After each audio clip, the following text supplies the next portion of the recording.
Magandang umaga mga bata!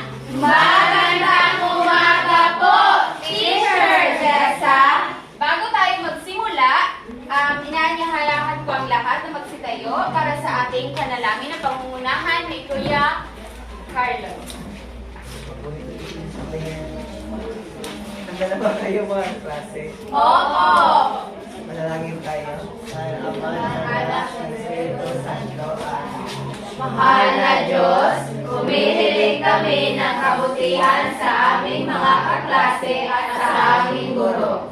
Patnubayan po ninyo kami sa aming pag-aaral upang magtagumpay kami sa aming mga pangarap at mga layunin. Amen. Huwag muna kayong umupo. Bago natin simulan ang ating aralin ngayong umaga, sumayaw muna tayo. Gusto niyo ba yan mga bata? Opo!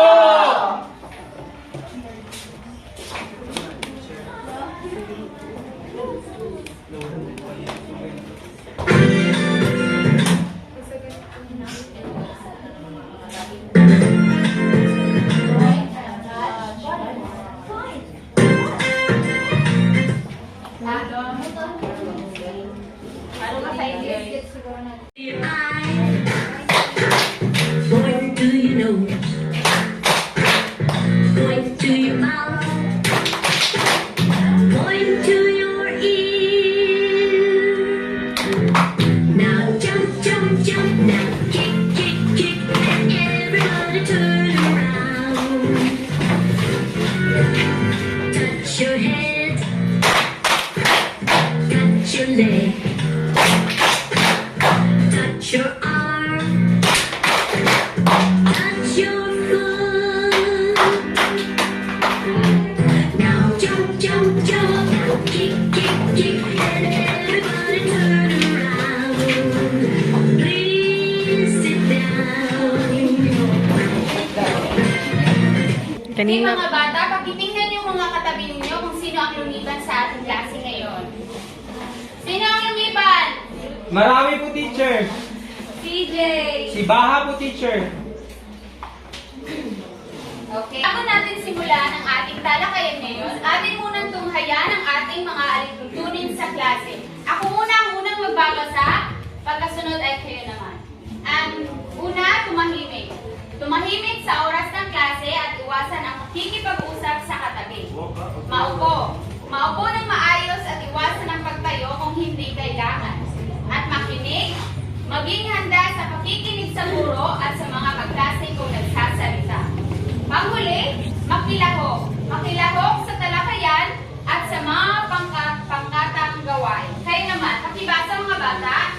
Tumahimik. Tumahimik sa oras ng klase at iwasan ang pakikipag-usap sa katabi. Maupo. Maupo ng maayos at iwasan ang pagtayo kung hindi kailangan. Makinig. Maging handa sa pakikinig sa guro at sa mga kaklase kung nagsasalita. Makilahok. Makilahok sa talakayan at sa mga pangkatang gawain. Okay. Maaasahan ko ba lahat ng ito sa inyo mga bata? Okay. Ngayon, mga bata, sino dito yung nakakaalala sa ating itinalakay noong nakaraang araw? Yes, Kuya John. Ang tinalakay po natin noong nakaraang lesson po, teacher, ay tungkol sa mga kagamitan sa paglalaba. Okay, ang ating magaling ating tinalakay nung ay tungkol sa mga kagamitan sa paglalaba gamit ang damit. Ngayon, para tukuyin kung naiintindihan niyo talaga ang ating talakayan noong isang araw, meron ako dito isang inahandang mga katanungan para sa inyo. Gamit ang isang name picker, matutukoy dito kung sino yung sasagot sa tanong. Start. Panalagay mo doon ang dito na hanggang doon. Bakit ang pangalan nila? Pakudi-kudi. Kiray. Okay ka. Crystal, lumayo ka at sagutan mo ang aking tanong. Isa ito sa kagamitan sa paglalaba na kung saan ito ay bumubula, tumutulong sa pag-alis ng dumi sa damit. Tama. Ito ay sabon. Pangalawang tanong. Para kay... Oh, ang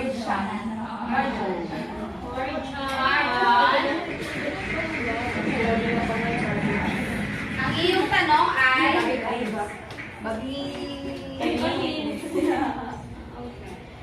Katambal ng brush na kung saan ay ipinapatungan ng damit upang matanggal ang dumi. Washing board. Yes, washing board. Pangatlong tanong, para kay... Eray. Lovely. Aloy. May pagka-video kayo. Lovely din. Tumayo ka, Lovely. Ang iyong tanong ay pantanggal ng dumi sa damit sa pamamagitan ng pagkuskus.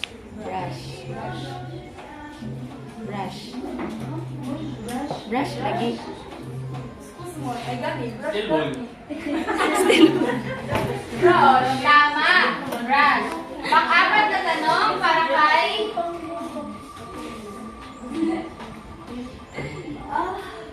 Agripo. Lovely Agripo.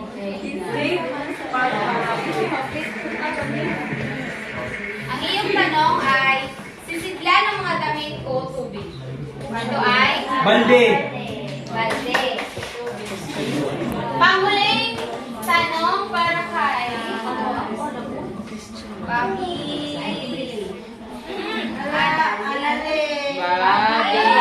Bobby. Bobby, ang iyong tanong ay... Inilalagay sa planggana o batya upang maibabad ang maruruming damit.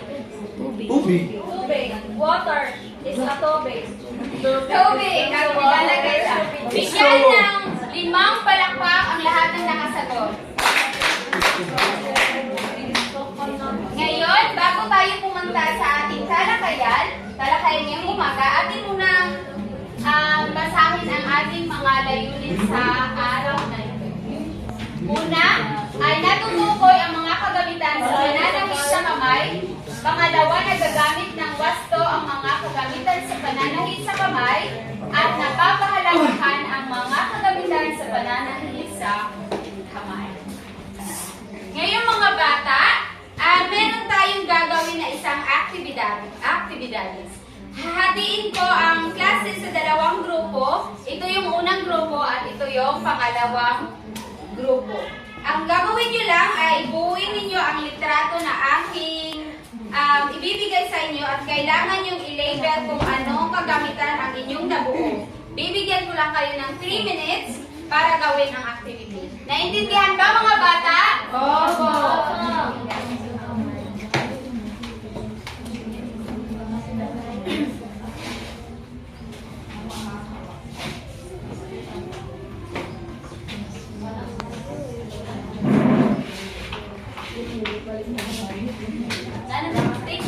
Maaari na ba kaming magsimula, teacher? Maaari na kayong magsimula.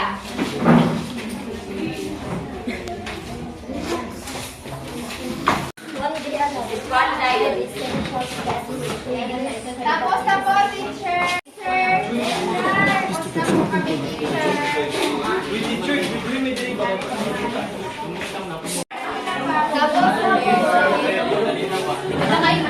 Okay, ngayon, group 1, kailangan ko ng isang representante para isabihin ko anong nasa litrato na inyong nabuo. Ako, teacher. Ang unang litrato na amin nabuo ay gunting sa damit or gunting sa mga tela. Kasi makakapal po ito. At ito naman ay ang pagsukat sa tela o sa katawan ng tao para maging maganda ang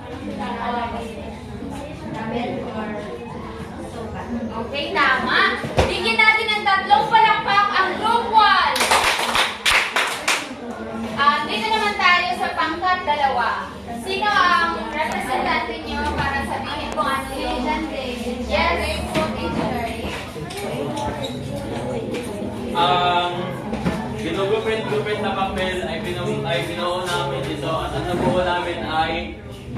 isang uri ng kagamitang pangtatahi at ang isa ay ito ay sinulid at halo.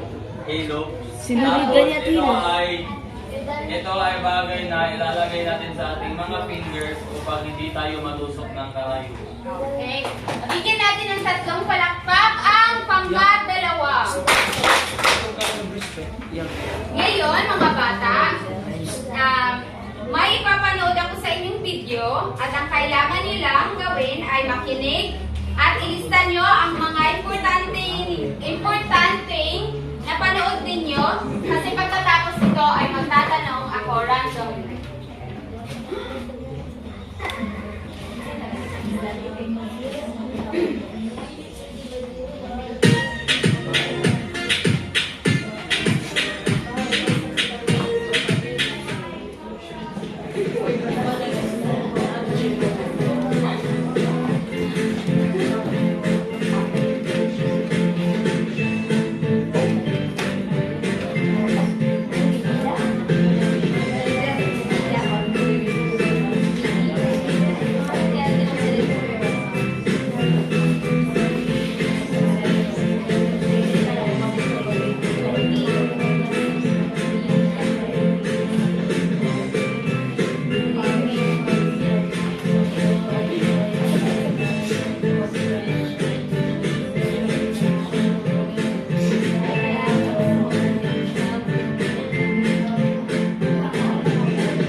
Ngayon mga bata, base sa video na inyong napanood, ano-anong mga kagamitan sa pananamit sa kamay ang inyong napanood? Yes, Shella? Medida, gunting, karayo, masinulid, medal, medication, and emery bag. Emergency. Napakahusay. Bigyan natin ng 5 palakpak si Ate Shella. Ngayon, para alamin naman natin ang mga kahalagan ng mga kagamitan natin yung napanood kanina. Una ay karayom. Ang karayom, isa itong maliit na kagamitan na ginagamit para sa pagtahi. Pangalawa ay sinulid. Sinulid ito ay ang material na ginagamit sa pagtahi. Sino yung may sinulid sa bahay? Pagtatagunting. Ginagamit ito sa pagputol ng tilang itatapal sa damit na kuning. Next is bibita. Ito ay ginagamit na panukat ng iba't ibang bahagi ng katawan. And emery bag. Ginagamit ito para hasaan ang karayom. Ngayon mga bata, para sa ating paglalahad, may mga katanungan ako base sa ating talakayan ngayon. Ang katanungan nito ay para kay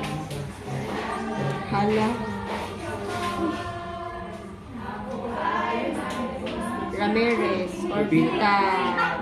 Yes, Ate Jean, tumayo ka. Ang iyong katanungan ay, base ito sa ating talakayan ngayon. Isa itong kagamitan sa pananakit sa kamay na kung saan gamit ito sa pagputol ng tela, sa paanong paraan natin ito gagamitin at bakit mahalaga ito sa pananakit. Gunting. Bakit? Sa anong paraan natin ito ginagamit at bakit mahalaga ito? Magagamit po natin ang gunting sa paggugupit ng tela natin gagamitin para po tahiin at Bakit mahalaga ito sa pananalapi? Mahalaga po ito kasi po ang gunting po ang nakakapagpadali sa atin sa pananamit, lalo na po sa paggugupit ng mga negay. Tama! Ngayon sa pangalawang tanong, tatanungin ko si...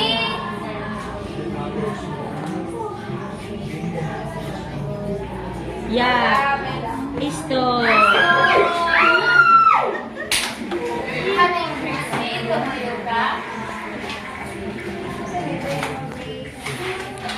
Ang iyong pangalawang tanong, bakit na mahalaga na mag-ingat tayo sa paggamit ng sinulid at karay? Dapat tayong mag-ingat sa sinulid at sa paggamit ng sinulid at karayin sapagkat ito ay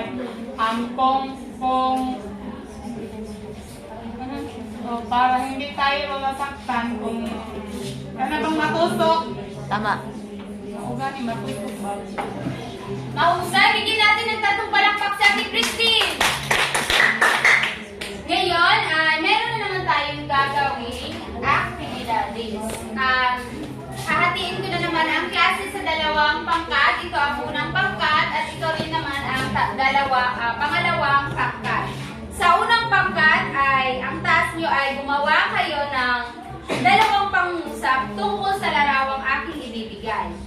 Sa pangkat dalawa naman ay magsulat kayo ng do's and don'ts tungkol sa larawan na aking ibibigay sa inyo. Ito yun para sa pangkat una at pangkat dalawa.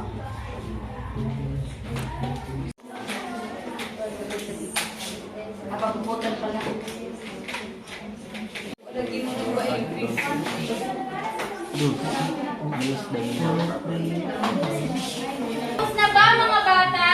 Oo! Okay, sa unang grupo, kailangan ko ng isang representante para Sila siya po. mabagi ang kanilang sagot. Ano ang nasa menu? Ang nasa litrato ay ito ay gunting at ang naka-task sa amin na aming gawin ay gumawa ng dalawang Pangungusap. tungkol sa litrato tungkol sa gunting. Ang pangungusap na aming ginawa ay ang gunting ay ginagamit sa paggupit ng tela. Ito ay mahalaga dahil sa pamamagitan nito napapadali ang paggupit ng mga tela na gagamitin natin sa ating Pagtatahi. Tama. Bigyan natin yung tatlong palakpak ang unang grupo. Dito naman tayo sa pangalawang grupo. Sino represent? Ako. Ay. Isang class ko lang.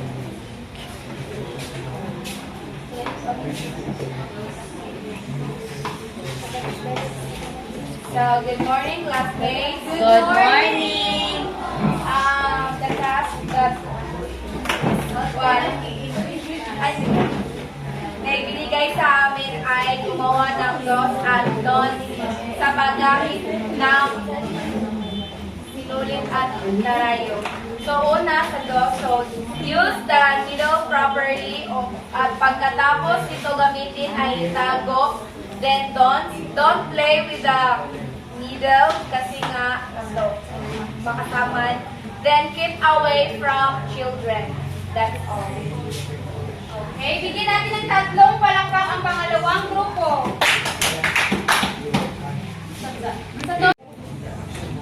Okay mga bata, para tukuyin kung naintindihan niyo talaga ang ating talakayan ngayon, meron ako ditong inihandang pagsusulit.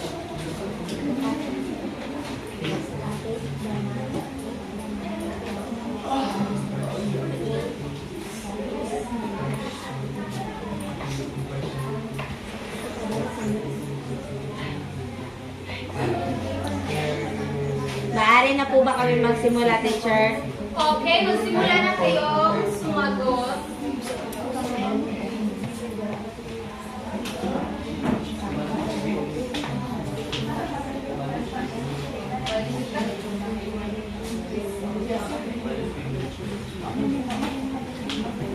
Okay, another.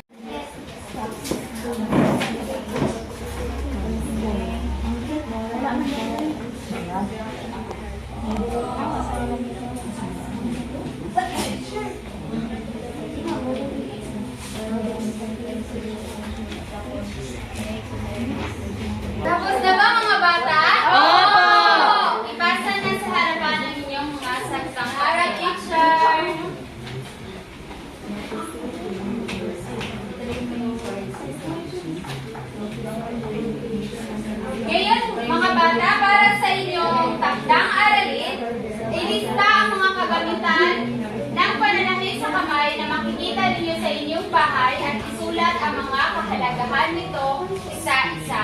Ipapasa nyo ito sa ating next meeting. Magsitayo ang lahat.